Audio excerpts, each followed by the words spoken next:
Hello, and welcome to the How to Exit podcast, where we introduce you to a world of small to medium business acquisitions and mergers. We interview business owners, industry leaders, authors, mentors, and other influencers with the sole intent to share with you what it looks like to buy or sell a business. Let's get rolling.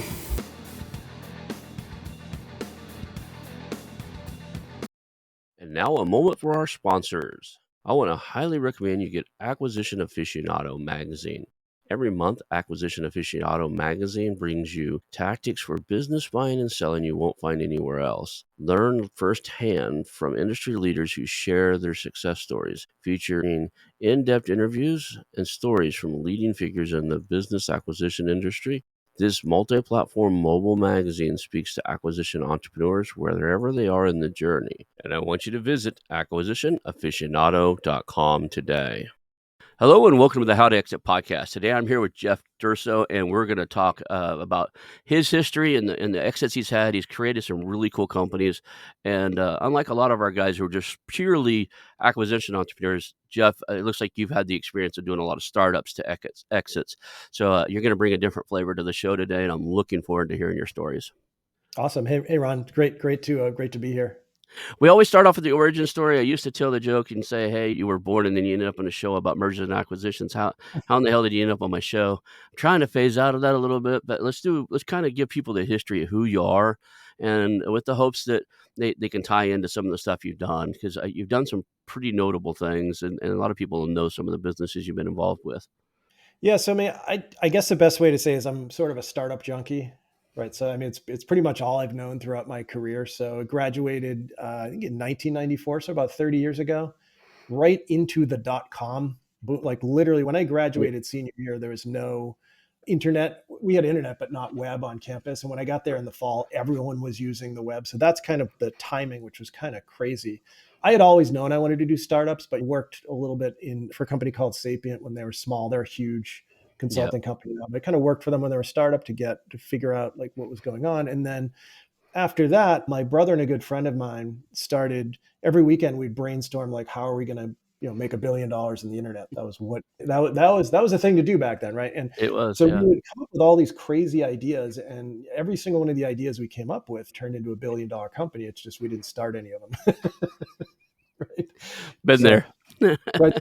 This is where executing on those ideas is an important thing. But for us, the first startup that I created, which was in the 90s, we called it the picks and shovels strategies, right? So we said, okay, if we can't come up with and execute on one of these $1 billion ideas, maybe we'll go out and help other companies do that. And so we quickly found our niche in financial services, worked with Thompson Financial. And it was a crazy time because everything we would build would turn into these multi-million dollar businesses within months. And I didn't know what distribution was at the time. So it was like, oh, I guess I build something, it becomes a multi-million dollar business. But it was only because Thompson had such amazing distribution on Wall Street that we would build the product and they could immediately release it, promote it, get it out there.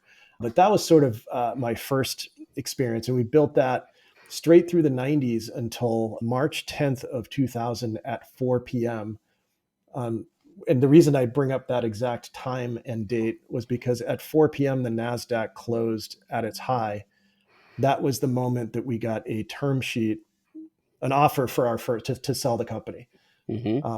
That was my introduction to M&A.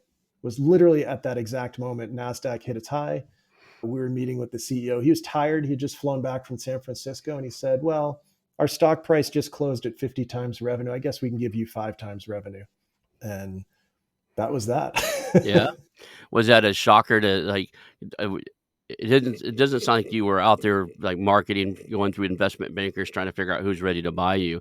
It's one of those, you just get an offer or a phone call, right? You get It this. was totally not that. It's literally, we were very deep down the path of raising venture capital because we Mhm, kind of realized that you kind of had to go large at that point, and mhm. everything was .com and everything was big. So we were at the point of closing millions in venture capital, but all of these VCs wanted us to prove like, if we were going to raise 2 million, we had to prove we were going to lose 3 million. So like, we were a very profitable company, and this was a weird shift for us. So Mhm. when we founded this other company that was kind of vision aligned with us. So we were like a 15-person company doing, roughly 2 million a year.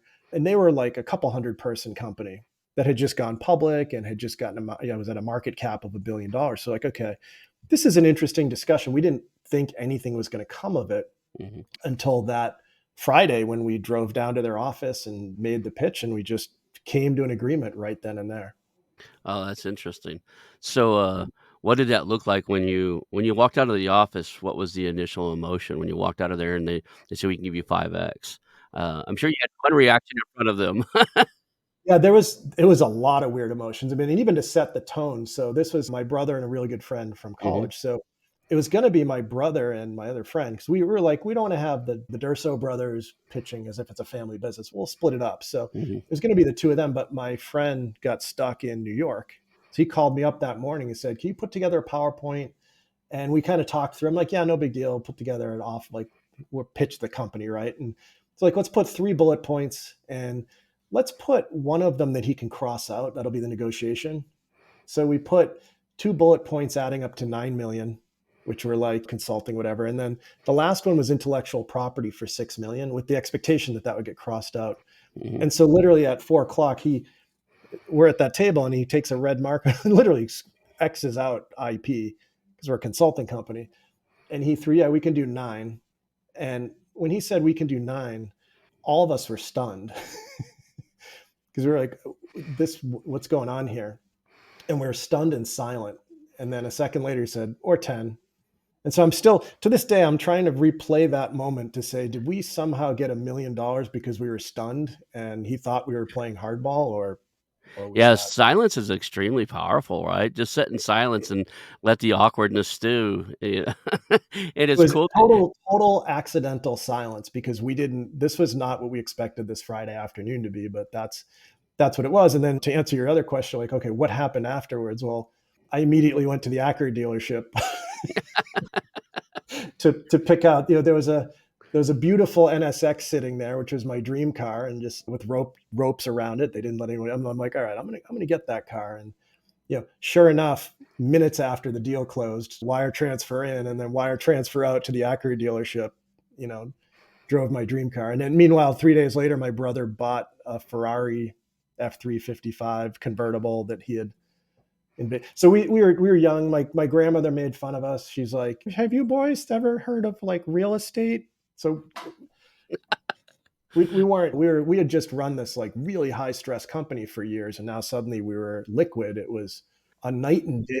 How old were you guys? I was almost 28. Yeah, so you're still young enough where And literally 6 months before that, I was in a line at a bank with a stack of credit cards with sticky notes saying how much I could take on cash advance to make payroll for 2 weeks because we had already burned our line of credit. oh, wow. So going from that kind of stress and what's like things were cash flow was a tough thing to suddenly selling the company to a great company. I mean, the choir was a perfect, like it was just at a bizarre night and day. Now that they have earnouts and stuff, do you guys have to stay around a while, or what was the game plan there? It's funny in that particular case, there were no earnouts. It was just no, they did cash and equity, which we learned later that the cash part was a really useful. At the time, we didn't care. We're like equity is going to the moon, right? But Mhm, the cash portion of the deal turned out to be really useful. But yeah, they didn't in that particular case. There were no earnouts. that's cool.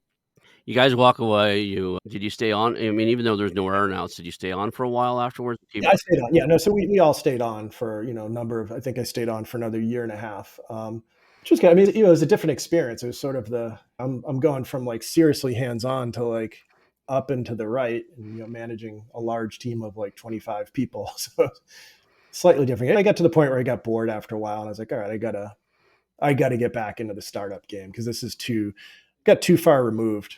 Yeah. Now when you left there, did you do something right away, or do you ever have another a lot of times you leave somewhere because you have something like a passion project, like, I really think this is the next thing, and I need more time to work on it, or did you leave there and take time off, or what was it? Yeah, it was more. I knew I wanted to do something big. I didn't know what I wanted to do. And it's funny because there was an idea percolating where my godfather had introduced me to a friend of his who owned one of the largest travel agencies in New England. And he was talking about this trend he was seeing where couples were doing destination weddings. Like, so instead of just doing local weddings or whatever, they're kind of going to the Bahamas and inviting their guests there too.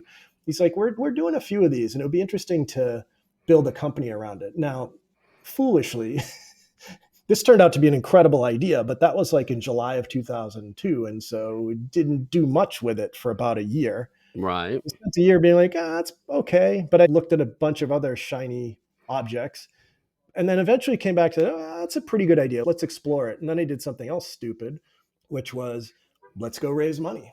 And so we were like, well, I mean, with our backgrounds, like this will be easy. So we put together a pitch deck and started wooing investors. And I didn't realize that I had ever always heard like, oh, all these people said no, but then we persevered. Like all these people, they're rolling the red carpet out for us. They're like, we love that idea. That's amazing. So we kept having these incredible meetings where people are saying, all these investors are saying how wonderful the idea is. Oh, that's incredible. We love it. And 9 months later, I looked at my partner. I'm like, we haven't raised any money. Yeah. Like, there's a difference between somebody loving your idea and then willing to stroke the check, right? It's a huge difference. And I don't think people realize, like from their perspective, and obviously I know this now, it's like everybody wants optionality. Why would you tell someone they have a terrible idea? Like what good would that possibly do for you, right? So they're all telling us how much they loved it just in case, you know. In case they want to come back in on round 2 or 3, right? That's the one thing I learned. I didn't know I did the VC route where I pitched an idea, and I don't want to get too far and too deep into it because it failed miserably. But I spent a lot of my money getting it developed and stuff. I didn't raise capital before I did the development. But we Yeah, went out and we pitched the VC route. We got told everybody, oh, we love it, we love it, we love it. And then because I pushed for the check, and it's like, okay, well, what's the next step? How do we get funded? Well, yeah, you need a lead investor, or they always have something. And I didn't know anything this thing about having that one sponsor, that lead investor that everybody believes in. You got to land that guy first because that's kind of what they ride the tails of. And they were telling us they love it. They love it because they might want to come in round 2 or 3 once we've proven ourselves, exactly. right? So, Exactly. Yeah, it's a head fake. It's a hard head fake to learn because, like I said, all the books or tapes I listened to were all these people saying, I went through 100 no's and then the 101st one was a yes." And it's like, I didn't hit any no's, but I also didn't hit anyone who wrote a check. So that was confusing and very angering. And the funny thing that happened next is when I hit that break point, when I was like, okay, we just wasted 9 months chasing money. yeah, My next sentence was, I could build this thing in a couple of weeks. And so I did. And so we just started heads down, built the thing, bought the domain name destinationweddings.com. I think it was like $10,000, which, by the way, for the record, was the best ROI ever because, right, I didn't realize owning the category name had such a huge impact because then our strategy was act like the industry leader because there's such a fragment. There was no big players in the space. right. Like, all right, let's define what the big player would look like, create that brand, buy the domain name, launch, and then rinse and repeat. And it just exploded. I mean, we were like amazing timing. I feel like we lucked into PMF there. I can't say that we were brilliantly discovered how, our path to product market fit. I feel like it was as if we like spilled a glass of water in the desert. It's like, oh, they want this.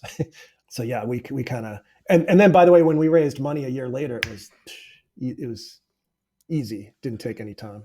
It's interesting you did that because when I got this domain name, I originally thought this podcast was going to be interviewing people just like you that have exited multiple companies. And I found it extremely hard to get a lot of people to come on and tell their stories. There's a little bit of bonus here. You have your own podcast. You're comfortable telling the story. A lot of people who've exited companies, they look at the NDAs and stuff they've signed, and they're fearful that they might say something they're not supposed to. Yeah, So I had a heck of a time getting anybody on here. So I ended up interviewing all kinds of people in the space of buying, selling, growing, and so it became bigger than the name. But I still have people that are like, send me an email. I went to your website looking for a step-by-step plan on how to sell my company. It's how to exit. So at some yeah, point, I might actually partner with one of the people on here and we do a guide or something that people can download and say, here's a step-by-step plan. If you came here looking on how to exit, here's how you do it. Or yeah, watch yeah. these 5 episodes, right? So, Well, and a lot of, I suspect the key to how to exit is the strategy from the beginning. And I know I used to think I think I read in Inc. magazine over 30 years ago, even when I was still in college, they're like, it's really important to have your harvest plan in place before you start the company. And I remember thinking, that's so weird. Right. You're just starting it. Like, why are you thinking about the exit? And in hindsight, that is such a huge thing. So at least for destinationweddings.com, we had a lot of talk about our strategy that we're like, we're going to become like a toll booth. Like we're going to become big and someone's going to notice that and they're going to be like, we need to take these people out. And that's effectively what happened later on. So our strategy in terms of how we built the business had a big impact on our exit opportunities years later. Do you mind sharing with us the rest of the life cycle? You talked about trying to raise funds, deciding to go knuckle down and just build it before the funds were there.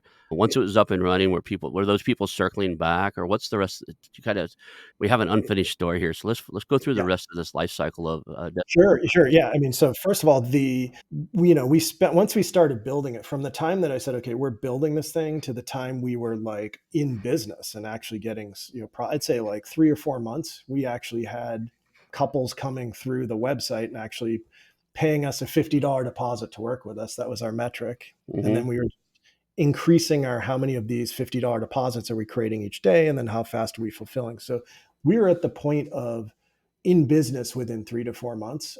And then it then went through a lot of aggressive iteration from a kind of marketing thing. So this was 20 years ago. People weren't A/B testing and all this stuff it's like second nature to people. It wasn't really the thing, but there was like this small corner of the internet that was starting to do that stuff. And I happened to find these people who coached me on like, here's how you do testing. And we integrated into our website and just maniacally tested everything until one of the things that happened for us was at one point we ran 8 split tests in a row that were dead heats, right? hmm Which basically means we were testing something that no one cared about.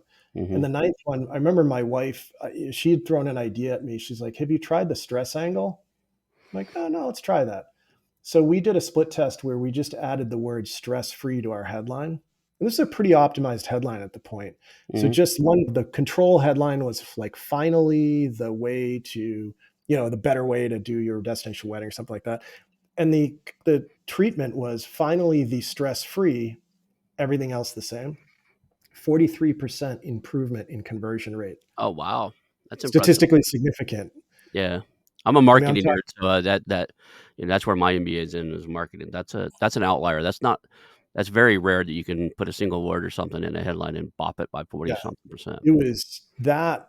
I credit those 2 words, stress free. That put us on the Inc. 500 in my mind. Because like when we hit that, what we realized is that we had had a certain understanding of our brand that was pretty close to what our marketing saw. When Mhm. we added stress free to it, it was like pouring gasoline on the fire.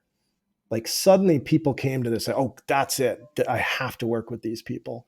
And so once we discovered those words, we propagated it up and down the funnel, right? So it went, all of our Google ads turned to like stress free. Everything was stress free, and then all the way down. And that's I laugh now because now I see everywhere people use stress free. It's like it's Right. cliche, but this was Now you gotta be careful using it in the emails and stuff because 'cause it'll hit the spam filters. Yeah. yeah, exactly. So at the time, this was a big revelation, and this, I mean, this like it blew up our business. And the other weird thing that happened was because the mentors that I had followed, I mean, I went to like the weird parts of the internet to find these guys. These are like, I don't want to say get rich quick, but there's some really interesting direct response people. Yep. And so when we looked at our website, all of our competitors were these gorgeous photos of like brides and grooms having the day of their life. And like you come to our site, it's like a late night infomercial of like, your wedding could be a disaster and here's how to avoid that. And all day long we were like, these $50 deposits were just blowing up. And but meanwhile, I felt like our competitors, it's like we were under the radar because our competitors are like, this is a cheesy site. No one's gonna use these guys. So we were able to stay under the radar until once we got in the Inc. 500, I think people started realizing, okay, So what was the business model other than these $50 deposits? Were you working with well, travel they actually agents? do the travel. Yeah. Yeah. So the $50 deposit for us was a filter. So Mhm. it was a way to, because we tried giving our travel agents leads before they paid money and they would just burn them out. It's terrible. Tire Mm, kickers like waste their time. When we charged a $50 deposit before sending them to our agents, mhm. the quality went through the roof for obvious reasons. So So the underlying business model was a lead gen biz, right? I mean, you were paying kind of yeah, a lead, financially, we were a travel agency. right?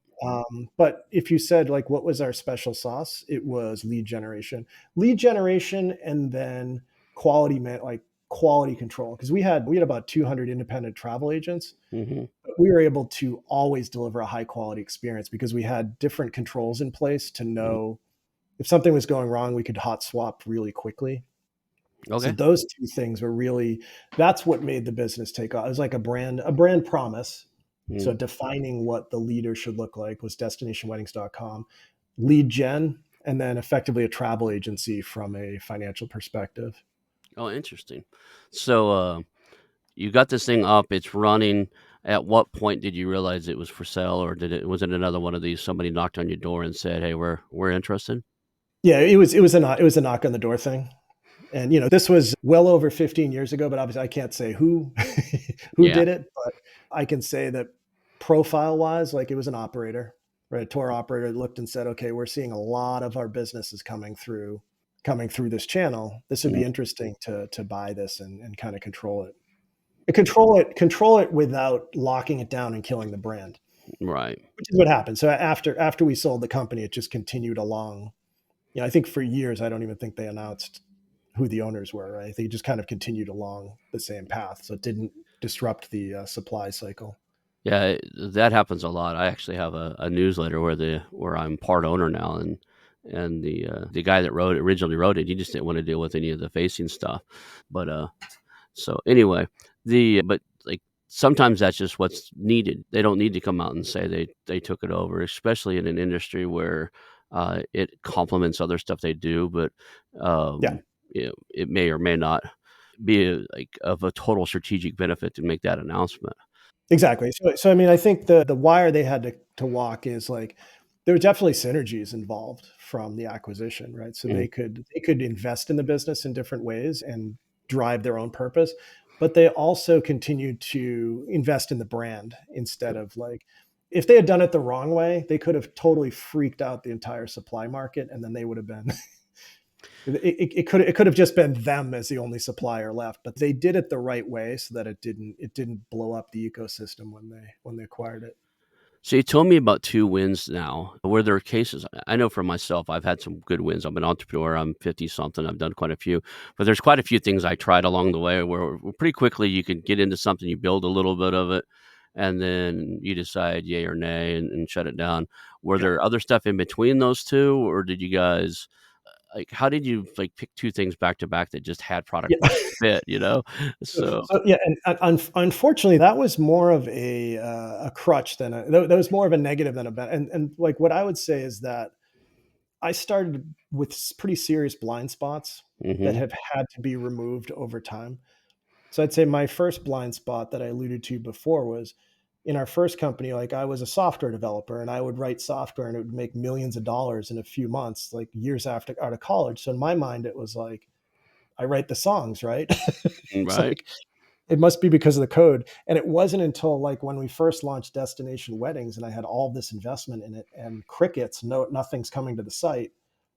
And I'm like, oh, marketing.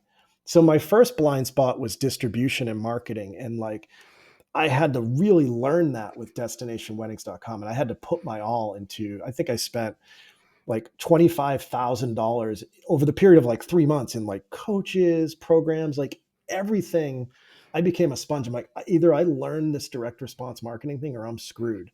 I bought, this was before he wrote Google Definitive Ad to Google Guide to Google AdWords. He mm, wrote something for like manufacturers reps, but it came with like 2 coupons to call him.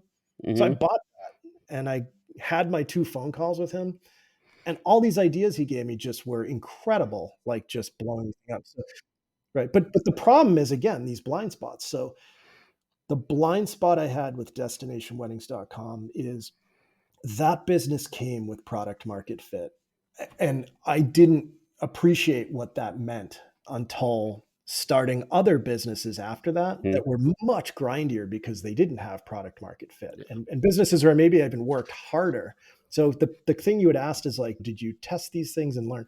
It took me much longer than it should have to mark these failures as failures because I didn't understand that PMF is its own discipline that you have to go through. Yeah. So the cool thing with destination weddings is you caught an uprising trend with a fragmented market that didn't have a real leader, and then you could Correct. fill that gap and act as if and become right. It takes a special formula in the market to be able to just step inside something and go, I'm going to act as if, and then you actually Yeah. become that because the market is looking for it really hard. It's a hot topic, it's a growing segment. People are looking for that. If you can identify those niches, you could carve out a living just doing what you just did, but, they're a a lot of times they're short-lived too, so you found one that lasted long enough for you to capitalize all the way through it, And we real had the timing. So, I mean, Yeah. there's a few things at timing. So, first of all, from a market timing, it was fragmented and ready to consolidate. It was ready for a super brand to put the flag on the hill.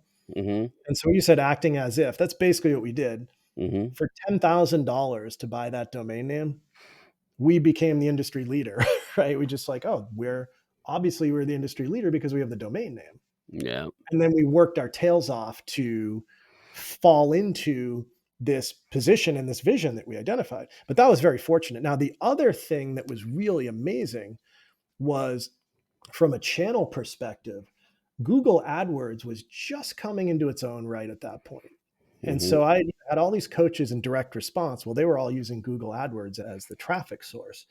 So we were able to, because we mastered it ahead of others, those $50 deposits I was telling you about, those would cost us like $10 in ad spend. So we would spend $10 and $50. So from cash flow perspective, that was incredible. Now, later, those $50 deposits would cost maybe $200. So within a couple year space, it benefited us on both sides because when they were $10 and we were in the startup, we could buy as many of those deposits as we wanted because the $50 would replenish. Meanwhile, a couple years later, when we were the leader, those cost $200. It was Right. much harder for someone to compete with us because it's hard to Yeah. front the cash. It created a barrier to entry for us because of the shift of that channel over that couple year time frame. So Google AdSense did that for a while, and then or you could spend $5, a week or something on ads and Mhm. actually get a positive Yeah, return on your income. So then Facebook hit it for a little while, and then it got priced yeah, out, and right now, I think it's almost priced out now. TikTok's been that way for the last year or so. A lot of people are yeah, making a lot of money running TikTok ads and stuff. But, I'm hearing tales that, those $5 ad runs are now 50, yeah, right? And 100 'cause it's getting competitive. So as soon as something works, the word starts to get out, and then it's a good those they designed the systems right for them. Google designed it right for them. Facebook mirrored that. It's a yeah, competitive bid structure, right? So exactly. it becomes who can pay the most for the lead, which is But cool. it's from a startup perspective. And again, these are luck. This is Mhm, not. It wasn't my intention to find a killer market and find this killer channel. mhm, I walked into that. And I'm not saying, I mean, we worked our tails off to make that business where it went, but I didn't realize how much having product market fit built into it and having this go-to channel, how much of an advantage that was. Yeah, and there's an interesting. It's funny, and I've both experienced this and now heard this from a bunch of investors. So investors obviously love a grand slam. So I'm sure yep, Peter Thiel was happy he wrote Mark Zuckerberg a check for $500,000, right? right, But investors also love a complete failure. So if the business just goes for it and blows up and disappears, that's great too because you can write it off, move on. The zombies are the killer. Zombies, the investors lose sleep over these zombies, right? Those businesses, I don't know which way it's going. And as a founder, I've had a couple of those, and those are really painful because they're not terrible ideas, and nor are they ideas that ever get to PMF. They're kind of in the middle. yeah. And so I built one of those in 2008 to 2010. I'd say it's the first, to my knowledge, it was basically I was meeting with I'd been introduced to someone, and like we had like it was like a chocolate and peanut butter, the Reese's peanut butter cup. We had that kind of talk. We were talking about how LinkedIn was kind of cool. Like LinkedIn's cool, but it's kind of static. What do you do with this network? And we're like, well, there's VoIP technology is really cool, and like speed dating would be like, what if you could mix speed dating and LinkedIn? And like, so we came up with this thing called Blitz Time, which was telephone based speed networking, built all the technology. It was really cool in 2008, where you would have a profile like LinkedIn, but you'd have these events where you'd dial in on the phone, you talk to someone for 8 minutes, and then 30 seconds later, you talk to someone else, and so on and so forth. And it went through this weird phase where it was like people were euphoric after the first event. They're like, that's the coolest thing I've ever experienced, the best networking event I've ever been on. Like, we had hundreds of audio testimonials of people saying, this is incredible. I love it. And then the value just wasn't there. Like their second or third event, they weren't getting value. So we were like buried in false positives for years of all these people saying how incredible it was. And we could never figure out a business model prior to, our phone bills. We were buying 1 million minutes a month. So we got to a point where like, even at, cheap wholesale rates, our phone bill was getting pretty high and we weren't coming up with a business model. So we eventually had to shut it down, which really, that was a shame. It's interesting how some of these businesses do it. It's to be in your shoes in that space and raise capital for venture capitals, you have to be a master storyteller. Mhm. I don't mean that as a negative at all. It's a positive thing. But if you look at some of the stories that are out there, like the ones that come to mind are like WeWork, right? Or even Yep. the big ones that are still alive, Amazon and Airbnb. Amazon was not profitable for years, right? Yeah. They were revenue generating, but they were bleeding money. But they, you know, God bless him, he was able to tell the right story to the right VCs and continue to feed that what kinda looked like a zombie. It's like It's tough for everyone too. Like it eventually, like the network squeezes out the middle. So now the drivers, right? All the profit kind of goes to the network, but then it gets burned up in expenses. So it's like, I don't know who's winning in that game right now. I think they're still eating cash from VCs Yeah. and investment banks and everything anybody they can get cash from. And they ran out a lot of people. I used to work for one of the founders that had a competing service to it. So, I used to work for Sunil Paul in one of his startups, and he created, I think, what's called Sidecar, and ended up Mhm. just selling his technology, his mapping, and like his logistics technology he used. He Yeah, yeah, yeah. sold that out of underneath it and had to shut it down. And when you asked, if you would ask him why, it was just the competitive structure of Uber. Was they played dirty in most of the cities. It was just hard for anybody else to But do isn't it interesting that you can't tell, stepping back, the difference between something that could be a zombie forever. So you don't know where Uber is going to go. It could be a zombie, or it could just be, or versus Amazon, where like they were investing in scale. So it's not that they didn't make money; it's that they reinvested every penny anything. in building factories, automation, technology, right? Hmm. And at the time, you can't tell whether this is a zombie, or whether they're just building up an asset. Right now, it's an insanely valuable asset, but it's Yeah. hard to tell in the middle. And this is why I have to imagine VCs get nightmares over zombies, because you don't want to shut it down right before gold was like, inches away. After you shut it down, that was years ago, right? I mean, that's been a Yeah. while since after you shut that down, has there been many cases where you're like, if we just added this, it probably would have made a difference? There's a hindsight 2020. So Uh, yeah, you're fast forwarding 2020, well, 2019, because I couldn't let Blitz Time go in my head. That was the mhm, one that got away. So I bought the domain blitzer.com in 2019, because I was like, let's try it again. And I'm like, but this time we'll make it video. So I built most of it in 2019 and put it on a shelf. So mhm, I'm like, someday this might be interesting, right? Then COVID hit. And a few weeks later, Blitzer was launched. We're like, we got to launch this thing. It's got to do it. Now we have right, video and same thing. And what's weird is, and Blitzer's still running, kind of looking for its killer breakout business model, but a lot of the same dynamics still played out as what played out with Blitz Time, in terms mhm, of like almost identical. It was uncanny. The same sort of people would go to an event and have that euphoric, this is the most amazing thing I've ever seen. Like, tons of video testimonials. People say, this is incredible. It's going to change my business. But then if we didn't get the event mix, so it kind of had to be an event company. And again, we're pursuing angles there. One of the things we did right with Blitzer is kind of built it into what I call low power mode. it literally is running on autopilot right now. So Right. I use it myself because you said, did you miss having it? Like, I miss having an event platform. So I keep it up so that I can run events whenever I want. And my partner and I still brainstorm ideas from time to time. We're like, hey, let's test this out, or let's get this group. Maybe this podcast audience would want to meet each other. So it's nice having it available so that if we ever the bug bites, we can snap on, versus like if it had like a huge burn rate, we would have had to shut it down. Oh yeah, definitely. So, but it's still running. That's cool. I was curious because a lot of times, like, I go back and I look at some of the things I've created in the past. It's like, man, that was just the wrong timing. I should fire that Yeah. back up. Yeah, but it's hard. It's hard to make. And the funny thing is, the day before I launched Blitzer, I called my old partner from Blitz time. I was like, let's have a conversation so you can just remind me of what the. I'm like, I don't want to be like, glossy eyed about this. Can you remind me of all the challenges we have? And we had a really good conversation. Like, okay, here are the things. Yeah. And I called him like a few years after. I'm like, all right, we kind of ran into a lot of the same problems. So you've got to figure out how to hit new problems next time around, right? Yeah. We didn't solve the fundamental problem. And so there was a big echo between those two. There's also a thing where I use a lot of random tools. I'm loving AI right now. I use a lot of AI tools, and a lot of these things, they come out for free demos, and you can get in and be the beta and play with them and stuff.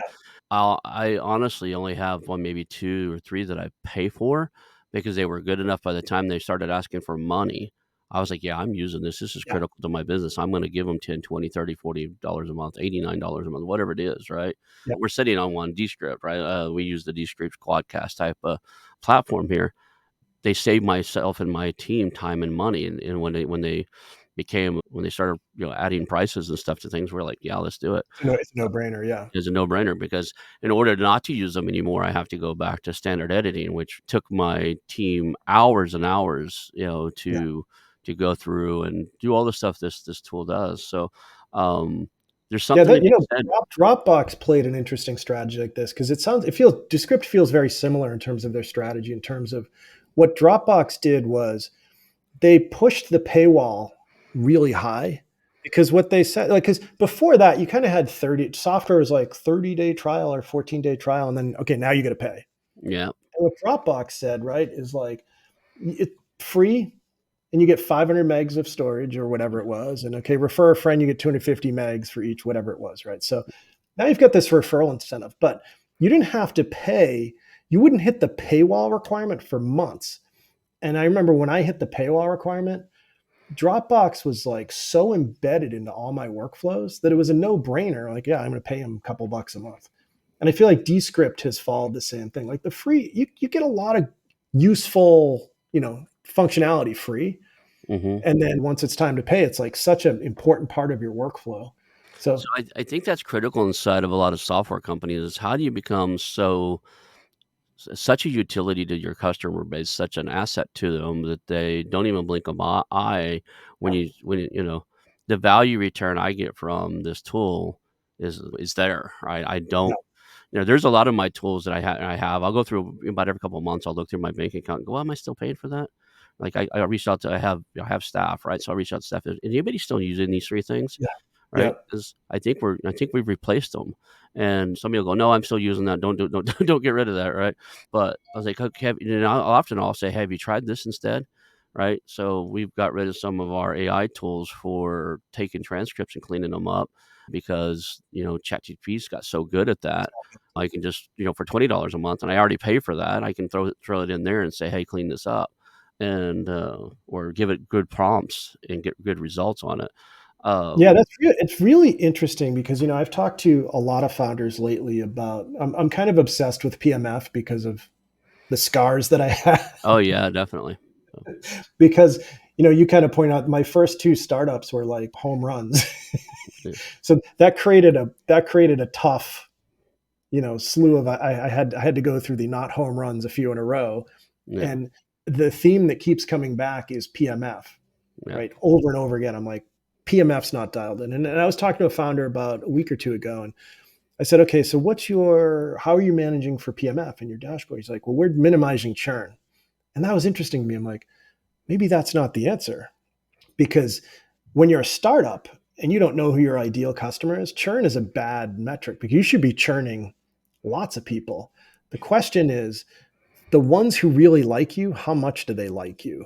Because to your point, like when you get to a point, if you've got like a transcription service, that's got no barriers to entry once ChatGPT can do that easily, and you're already paying for ChatGPT.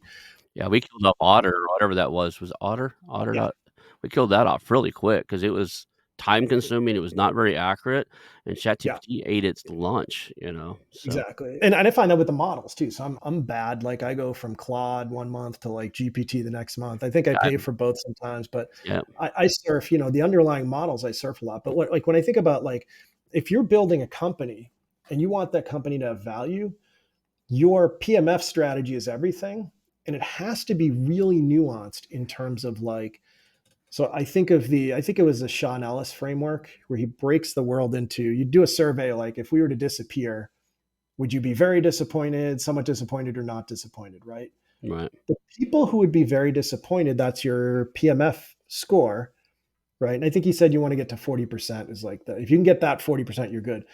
I think that audience is so critical, as well as like, and I know there was an article, I think the CEO of Superhuman wrote a whole article. If anyone searched for Superhuman PMF, it's one of the best articles I've ever read around PMF because it's amazing. And what he talks about, so he actually used this framework in his business.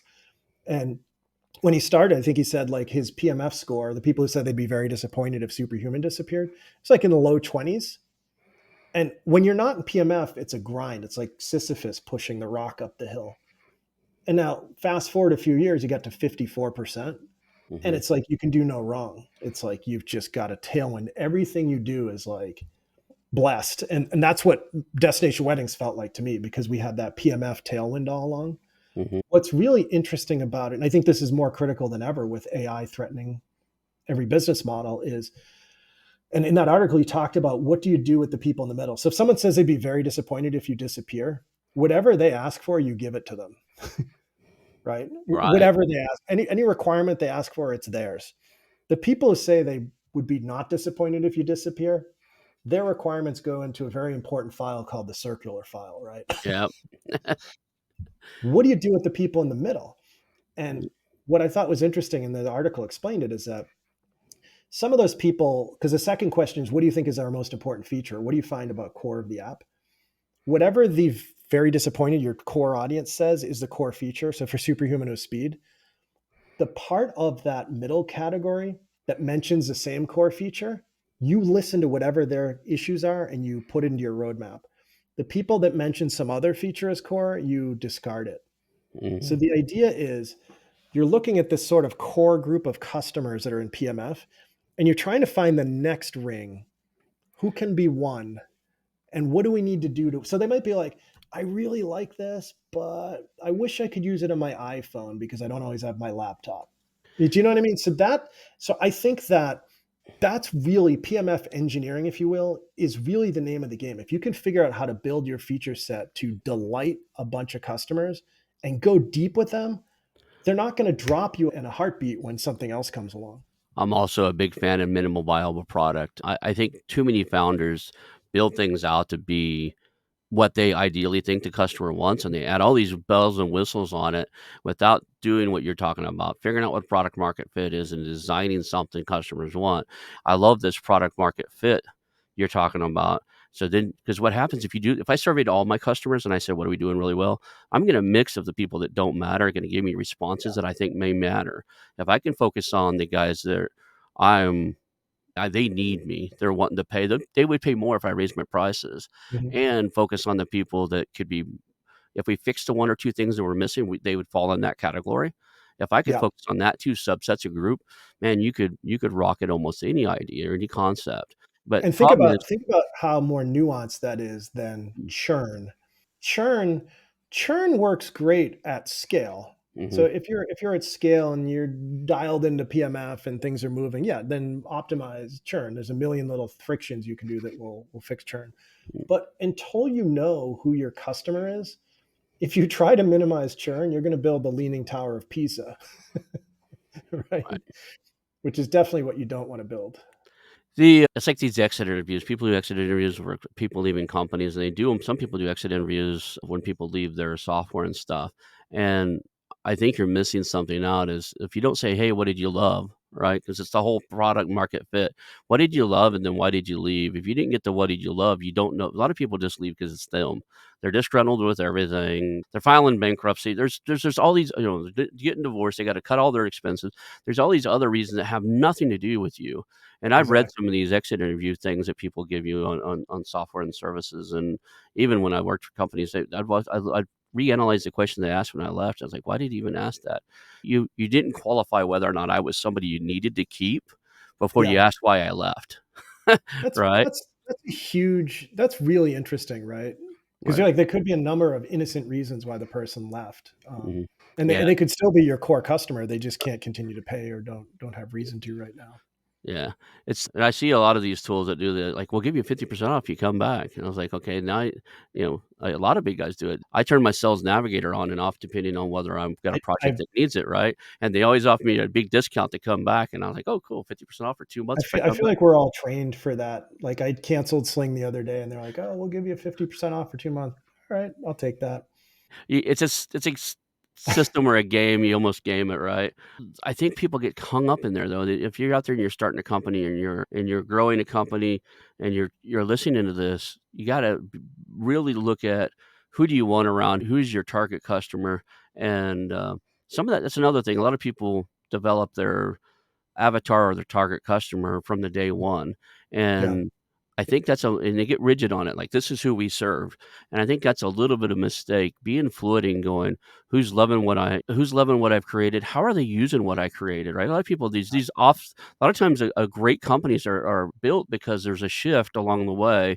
They built something, they expected it to be used for X, Y, and Z, and somebody took it and go, "You know what? That'd be good for ABC," yeah, and all of a sudden that's a bigger market or something. You never even realized that market needed what you had. And if you're yeah. these guys, a lot of these guys, they stay laser focused. Well, my target customer is here. Yeah, they can use it, but my customer is this. This is what we started on. It's ridiculous to not look at what the opportunities are, what the customers are telling you, what the opportunities Yeah, and what is the actual PMF we may have discovered is the question, right? And are. Yeah. I think what powers this is, I think at the core of all of this is the concept of asymmetric upside. If you think of VCs live and die by this, right? Hmm. So like, Peter Thiel's $500,000 check in Facebook made him billions of dollars, and at most he could have lost $500,000, right?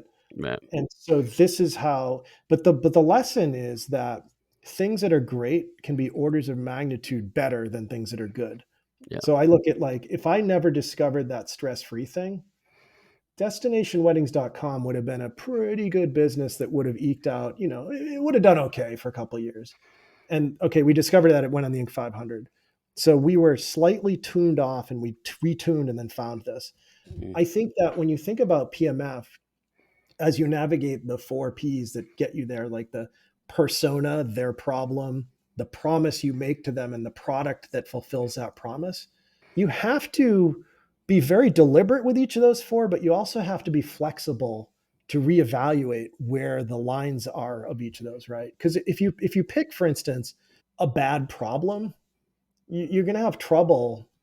You're going to have a lukewarm promise, like, fine, you fix that, I don't care. Versus if you pick like a, factory burns to the ground problem, you solve that, and obviously they're excited. So, but you have to keep reevaluating because you may have inadvertently solved the factory burning down problem for a different problem than you thought you were solving, right? Mhm. And that's why I think you have to be obsessed with PMF. It's sort of what I've come to in my thinking is like PMF is everything.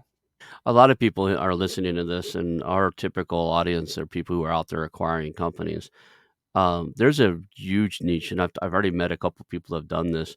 We're looking at companies that are up for sale, and they've been so rigid for their first 4 or 5 years or 6 or 7 years. They're trying to sell it now because they can't figure out how to make it work.